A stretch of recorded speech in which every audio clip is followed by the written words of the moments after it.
Welcome back to building the Alpha Dory. In this episode, we're going to lay down the patterns and cut some frames.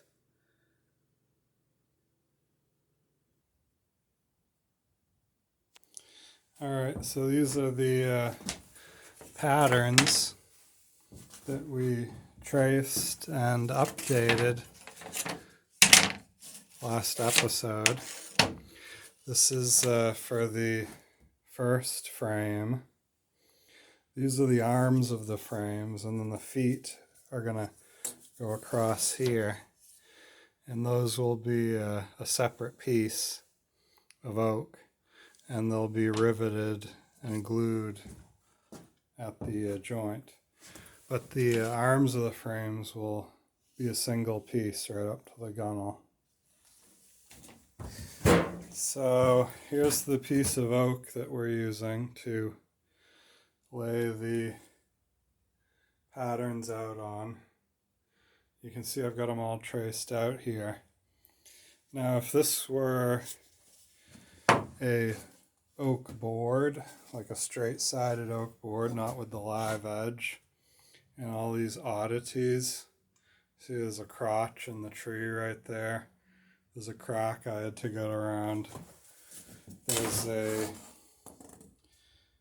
knot hole there. And there's a crack down the other end of the board. The biggest oddity was this crotch in the tree, which has sapwood. You can see the light-colored sapwood coming down here. And that sapwood's very susceptible to rot. So let's see what I did. If this was in a dory shop and this was just well, never mind if it was in a dory shop, but if this was just a regular board with straight edges and no oddities to cut around, then the way to lay these frames out would be one like that. Say on the board. Imagine this is the edge of the board right here. Put the edge of the frame right up along the edge of the cut board. And then the next one goes just like this, with the edge of that frame up along the edge of the other edge of the cut board. So you need a board that's wide enough to get your frame out of. But other than that, and then you just go down the board just like that, one after another. So then the next one would go like this. So I'd use the board as efficiently as possible, as minimal waste as possible. Now I couldn't do that with this log here, because it would have wasted a ton of wood, and I would have gotten into the sapwood on the notch. And I would have gotten into this crack if I tried to do that. So what I ended up having to do with this board was to go ahead and put two frames side by side like this and like this.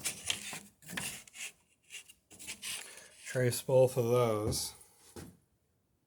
Alright, so then I'm using the branch of the tree. Same thing over here, here, and here, like that. Alright, and then I got up into some good wood that's 14 inches wide.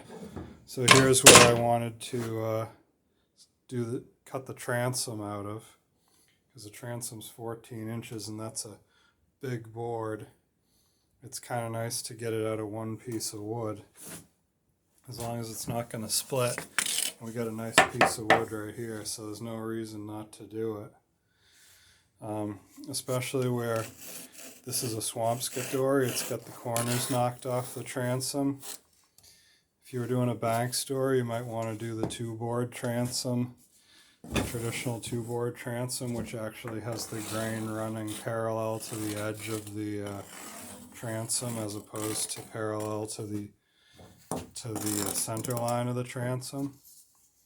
So because then it's less like on the Banks door, there's a fairly fine little corner that hangs out, and then the transom comes across, so there's a little unsupported triangle on either corner where the grain just would run parallel if you had a single board with the grain parallel to the center line. But on the Swampscott dory, the shear plank stands up more vertical than the other planks, so you knock those vulnerable corners off the transom just with the shear plank, so you don't have to worry about those unsupported corners cracking. Anyway, so then down here on the either side of the transom, I laid out two more frames. So I got down here I got frames 4 and a set of frames for either frame 2 or frame 3. And this is frame 1 here, which is the bow frame. On either side, 1 and 1. And then down here, I've already cut the board here to get out these frames. These are the last 2 and 3 frames. So these are going to be one of the 2 middle frames, which are the same shape, so you can use the same pattern for both frames. And then I got plenty of extra wood to do the feet of the frames, the cross cleats, or the that'll join the arms of either frame. So I'm just going to do a little bit of cutting here, see if I can separate the transom from this chunk of wood with these frames, and then I'm going to have to get in there to separate these. I could probably get this piece of wood up on the bandsaw okay, but it makes a lot of sense. I've got a pretty decent saber saw. Might as well break out the saber saw and just separate these into just 2 sets of frames, and then it'll be really easy to get up on the bandsaw. But we'll see how we're doing.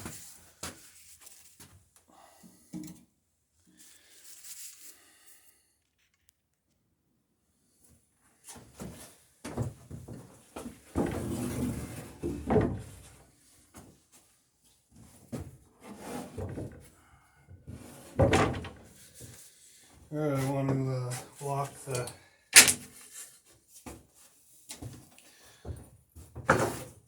block the wood so that it'll fall apart when I cut it.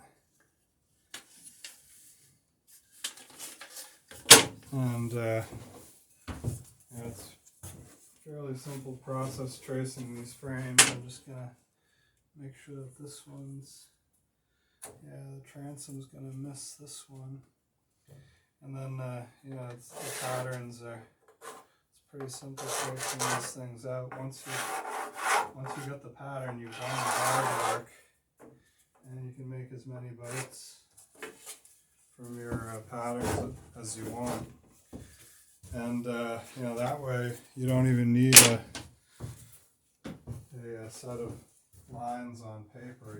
If you've got those patterns, a pattern for the shape of the bottom, a pattern for the frames, you got enough information contained right there to build the boat. You just put the planks on it, and the planks will bend to those shapes that you've predetermined with the frames and with the bottom.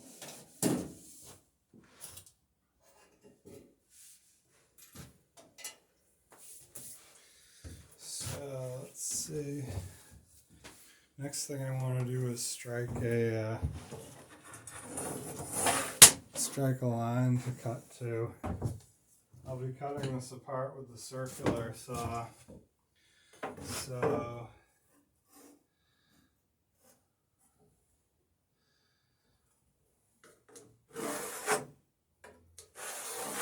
give myself a visual straight line to follow to make it easier to make the cut where I want it to be.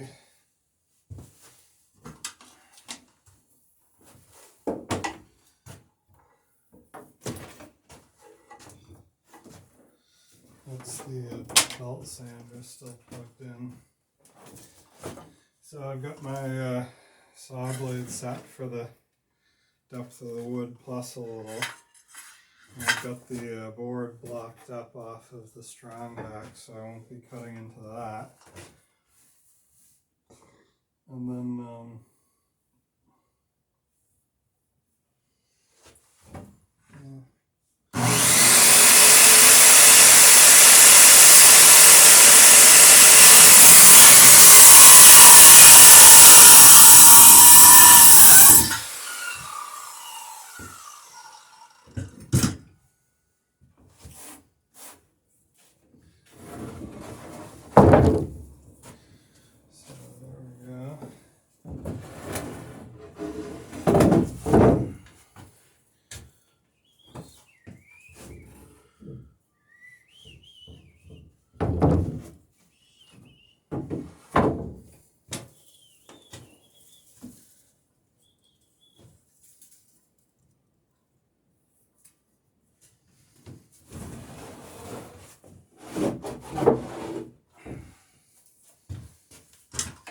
make the cut into the frame.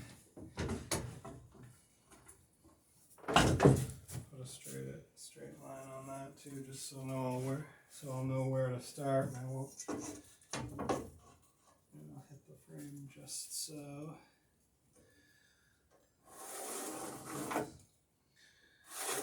I'll use this cut to break one frame away from the other, one set frames away from the other, so it's easier to move around on the bandsaw.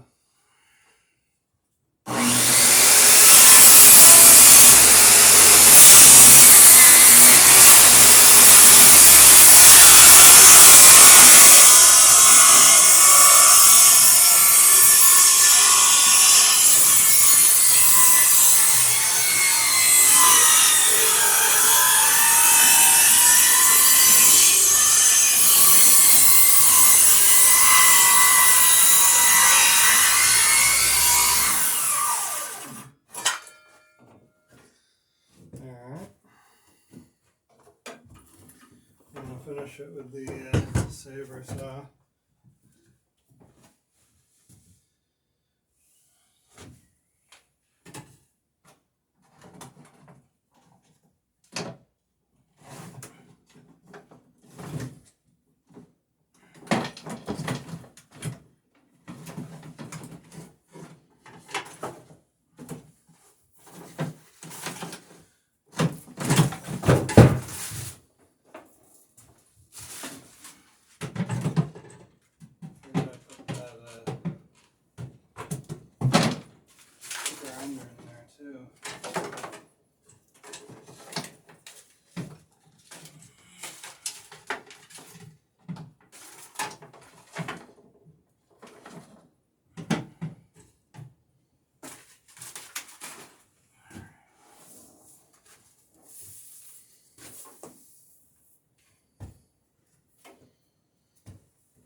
a manageable sized piece of wood that I can run through the bandsaw.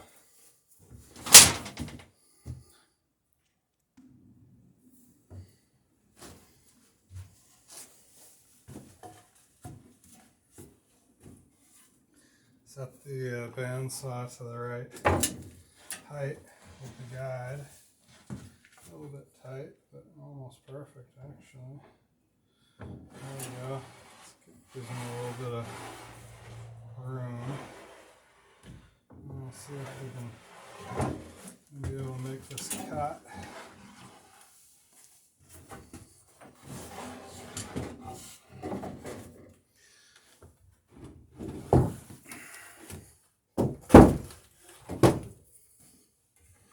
Get this stuff out of the way.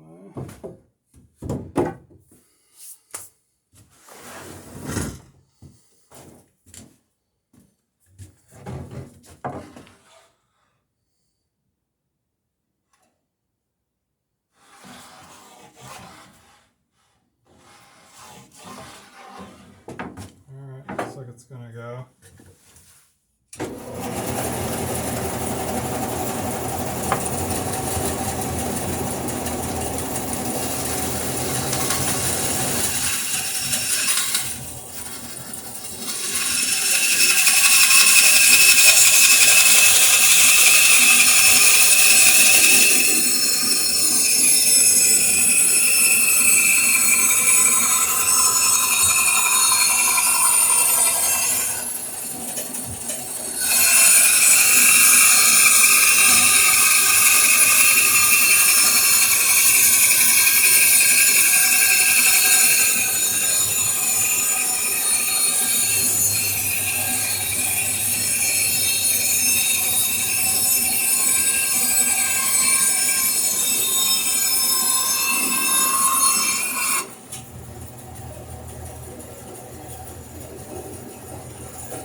So there's two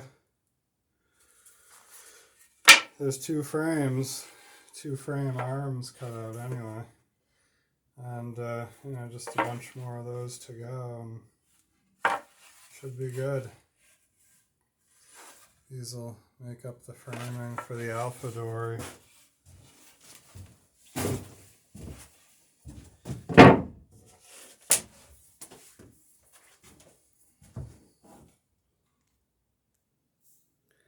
Thanks for joining me in building the Alpha Dory. Come back for the next episode. Feel free to like and subscribe. And if you've got any questions, leave them in the comments and I'll try and address them in my next video. Thanks. See ya.